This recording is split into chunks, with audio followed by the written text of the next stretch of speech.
Quick revision for section A B 12th commerce English medium accountancy chapter 4 commerce smart education में आप सभी का स्वागत है। आज हम अकाउंटेंसी पार्ट 1 में chapter number 4 reconstruction of partnership section A MCQ और सेक्शन बी वीएसक्यू उसका रिवीजन करेंगे।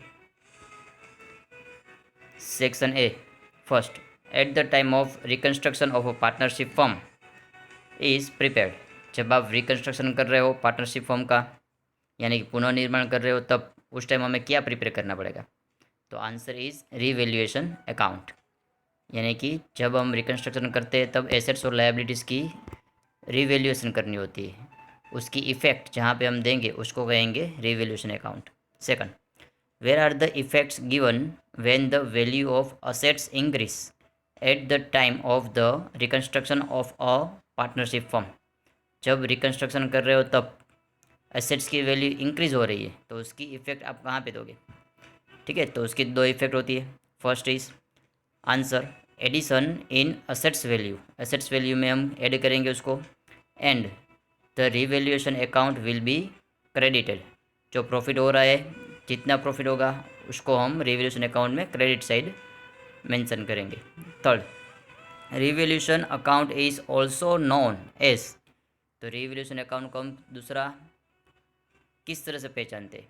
तो प्रॉफिट लॉस एडजस्टमेंट अकाउंट, उसको हम कहते हैं profit loss adjustment account.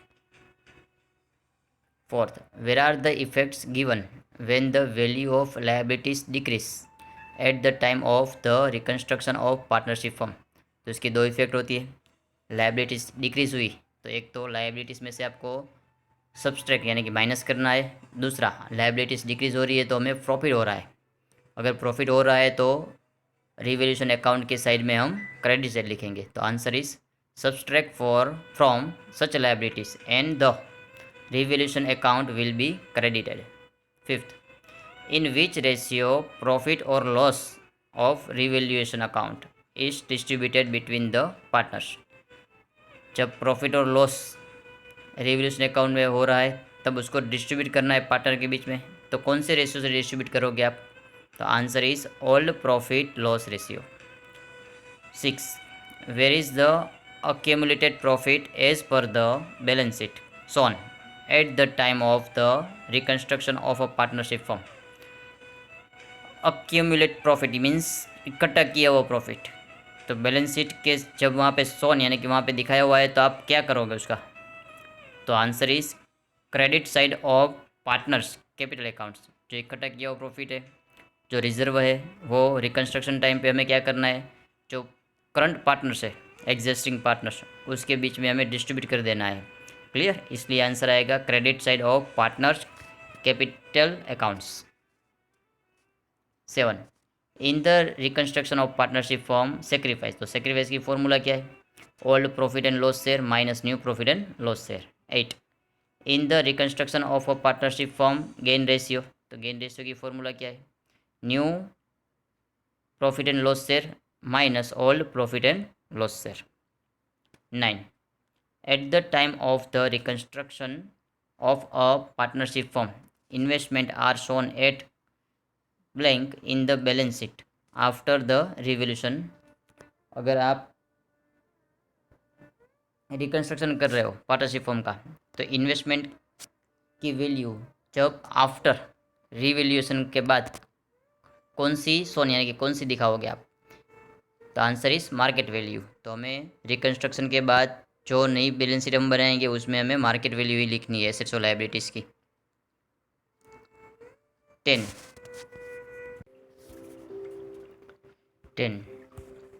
Where is the worker profit sharing fund shown in balance sheet at the time of reconstruction of partnership firm. जब हम रिकंस्ट्रक्शन कर रहे हैं पार्टनरशिप फर्म का तब worker profit sharing fund balance sheet में कहाँ पे सोनी कहाँ पे दिखाना है?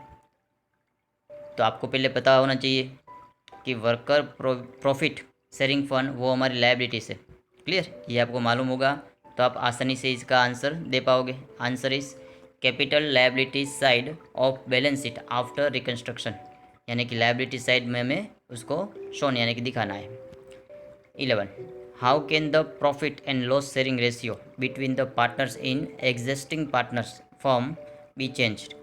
So how can the profit and loss share ratio between partners in existing partners firm be changed? The answer is in can be changed with the consent of all existing partners. सभी partners बीच अब आपस में समझौता करते हैं तब उसका profit and loss sharing ratio change हो पाएगा। 12. To whom does the accumulate profit और रिजर्व फंड बिलोंग्स, यानी कि जो इकट्ठा किया हुआ प्रॉफिट है और रिजर्व फंड है वो किसका है? तो answer is to the existing partners, वो जो करंट पार्टनर्स है उसका है। 13. While calculating sacrificing ratio, if answer comes to negative, then what is it called? जब आप सेक्रीफाइसिंग रेशियो से यानी कि सेक्रीफाइसिंग फार्मूला से आप कैलकुलेट कर रहे हो तब आपका आंसर नेगेटिव आ रहा है तो आप उसको क्या कहोगे? तो answer is partners has not sacrifice, means वो गेन कर रहा है, पार्टनर्स सेक्रीफाइस नहीं कर रहा है। जो ऑप्शन है उसके हिसाब से आपको आंसर देना है। 14. P Q N R partners sharing profit and losses in equal proportion, यानी कि उसका इक्वल प्रोपोर्शन है 1:1:1। Their new proportion is 1:2:3। Determine the sacrifice of partner Q, तो क्यू ने कितना सेक्रीफाइस किया वो हमें फाइंड करना है। तो सेक्रीफाइस की फॉर्मूला आनी चाहिए आपको। सेक्रीफाइस की फॉर्मूला है old share minus new share. तो क्यू का ओल्ड शेयर कितना हुआ 1/3 माइनस न्यू शेयर कितना हुआ 2/6। एलसीएम लीजिए तो 6 एलसीएम होगा, यानी 2 - 2, तो 2 - 2 यानी कि 0/6। तो 0 के साथ किसी को भी डिवाइड करोगे तो आंसर क्या आएगा 0, तो आंसर इज 0। क्लियर, यानी कि क्यू नो गेन और no sacrifice. 15. After making changes in the profit and loss sharing ratio, gain of X is 1/10, तो एक्स क्या कर रहा है गेन कर रहा है, and gain of Y is 1/10, Y भी गेन कर रहा है। Then find out the sacrifice of Z, तो जेड का सेक्रीफाइस आपको फाइंड करना है। तो देखो 3 पार्टनर्स है एक्स वाई एंड जेड, 2 लोगों को गेन हो रहा है तो तीसरा वाला सेक्रीफाइस ही करेगा। तो कितना सेक्रीफाइस करेगा, तो जितना गेन हो रहा है उसको प्लस करो उतना सेक्रीफाइस करेगा। तो 1/10 + 1/10 यानी कि 10 एलसीएम ले लीजिए, तो 10 हो गया। 1 + 1 यानी कि 2/10। ऑप्शन के हिसाब से देखना है, 1/5 भी आंसर आएगा, 2/10 भी आएगा, जो ऑप्शन में होगा वो आपको लिखना है, दोनों नहीं होंगे साथ में। Section B, what is reconstruction of partnership form, तो किसे हम रिकंस्ट्रक्शन कहेंगे? Answer, reconstruction of a partnership form means changes made in partnership due to several reason.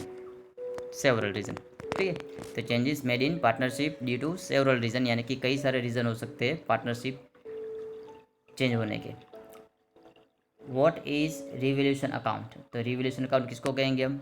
A special account is open in the books of partnership form, partnership form में हम एक special account open करेंगे to record the accounting effects of the revolution of assets and liabilities. तो उस account में हमें क्या record करना है, तो एसेट्स और लायबिलिटीज़ की रिवैल्यूएशन जो निकालेंगे उसकी इफेक्ट वहाँ पे हम देंगे। This account is called as the revaluation account, तो उसको हम रिवैल्यूएशन अकाउंट कहेंगे। Third, what is sacrificing ratio, तो थर्ड वाला और फोर्थ वाला दोनों आंसर सेम ही है, सिर्फ एक वर्ड्स का ही चेंजेस है। What is sacrificing ratio and what is gaining ratio, तो दोनों आंसर में देखना आप। When there is a change in profit and loss sharing ratio of existing partners, जब जो करंट पार्टनर्स है, एग्जिस्टिंग यानी कि करंट पार्टनर जो फॉर्म चालू रख रहे हैं, यानी कि फॉर्म संभालते हैं वो पार्टनर्स, वो लोग क्या करेंगे, profit and loss sharing ratio change करेंगे। At the time certain partners get less share, तो किसी को लेस यानी कि शेयर कम मिलेगा, as compare to what they use to get before यानी कि पहले जो पहले मिल रहा था उससे फ्यूचर में उसे कम मिलेगा। This reduce share of profit a partner is called sacrificing ratio, तो जितना कम मिल रहा है, जितना से रिड्यूस हुआ, उसको हम क्या कहेंगे, सेक्रीफाइसिंग रेशियो। उसी हिसाब से यहाँ पे gaining ratio, what is gaining ratio, तो आपने जहाँ पे लेस लिखा है वहाँ पे आपको हायर कर देना है, ठीक है। दो जगह पे लेस आ रहा है, वहाँ पे आपने क्या करना है, हायर करना है, तो हो जाएगा answer. When there is a change in profit and loss sharing ratio of existing partner at the time certain partners get, तो वहाँ तक तो सेम ही हुआ, गेट वहाँ पे लेस हो गया, यहाँ पे हायर हो गया, higher share as compare to what they use to get before, before यानी कि पहले जो मिल रहा था उससे हायर यानी कि ज़्यादा मिलेगा। This higher share of profit of a partner is called gaining ratio, तो जितना हायर मिल रहा है उसको हम क्या कहेंगे, gaining ratio. Clear. Next, how is the consolidated profit distributed, यानी कि इकट्ठा किया हुआ प्रॉफिट, क्यूमुलेटेड भी कह सकते हो इसको, तो इसको किस तरह से डिस्ट्रीब्यूट करेंगे हम, the balance of consolidated profit is distributed amongst the existing partners in their old profit and loss sharing ratio. Existing partners यानी कि जो करंट पार्टनर्स है उसके बीच में हमें डिस्ट्रीब्यूट करना है, और रेशियो क्या होगा, old profit and sharing ratio होगा। तो उसकी जनरल कैसे बनेगी यहाँ पे, तो सोचो, पहले प्रॉफिट है तो प्रॉफिट क्रेडिट साइड होगा, प्रॉफिट अकाउंट क्रेडिट साइड होगा, तो उसको हमें क्लोज करना पड़ेगा। तो हाँ, उसको क्लोज करेंगे हम, तो क्लोज करने के लिए हमें अपोजिट साइड ले जाना पड़ेगा, तो क्रेडिट है तो उसकी अपोजिट साइड हुई डेबिट, तो इस तरह से जनरल होगी profit and loss account debit, क्योंकि वो क्लोज हो गया। और क्लोज होकर हमें किधर ले जाना है उसको, तो पार्टनर्स के बीच में डिस्ट्रीब्यूट करना है to partners capital and current account, तो उसको हम पार्टनर्स के बीच में इस तरह से डिवाइड करेंगे। रेशियो क्या होगा, old profit and loss sharing ratio. 6, in which account revaluation accounts profit loss is transferred, answer is profit और loss revaluation account is transfer to existing partners capital and current account in their old profit loss sharing ratio. आप revaluation account बना रहे हो, last में आपको profit या loss होगा, तो उसको आप कहाँ पे ट्रांसफ़र करोगे, ये क्वेश्चन ये कह रहा है। रिवैल्यूएशन अकाउंट जब आप क्लोज करोगे तब आपको प्रॉफिट या लॉस दोनों में से कोई एक होगा, तो उसको आप कहाँ पे ट्रांसफ़र करना है आपको, तो उसको हमें ट्रांसफ़र करना है पार्टनर्स, एग्जिस्टिंग पार्टनर्स की कैपिटल या करंट दोनों में से कोई एक अकाउंट होगा, उस अकाउंट में हमें ट्रांसफ़र करना है। रेशियो क्या होगा, old profit and sharing ratio होगा। 7, at which value assets liabilities are shown in the balance sheet after revaluation, तो आप रिवैल्यूएशन के बाद जो बैलेंस शीट बनाएंगे उसमें एसेट्स और लायबिलिटीज़ की वैल्यू किस तरह से शोन करोगे, यानी किस तरह से दिखाओगे, तो हमें क्या करना है, एसेट्स और liabilities are shown at market value in the balance sheet after revaluation, तो हमें मार्केट वैल्यू दिखानी है रिवैल्यूएशन के बाद में। 8, which is the other name known for the revaluation account, तो उसका दूसरा नाम क्या है, answer is revaluation account is also known as profit and loss adjustment account. 9, explain any 2 reason for reconstruction of partnership, तो एक्सप्लेन कीजिए, कोई 2 reason दीजिए इसका, answer is the change in the ratio of profit and loss sharing ratio, जब आप change कर रहे हो profit and loss sharing ratio तब हमें रिकन्स्ट्रक्शन करना है। Second, admission of a new partner, जब हम अपनी फर्म में किसी पार्टनर्स को इन्वॉल्व करते हैं, न्यू पार्टनर्स को, तो तभी हमें रिकन्स्ट्रक्शन करना है। This video will be remembered bye repeating it 3 times, अगर आप इस वीडियो को 3 टाइम्स रिपीट कर रहे हो तो आपको ये याद रह जाएगा।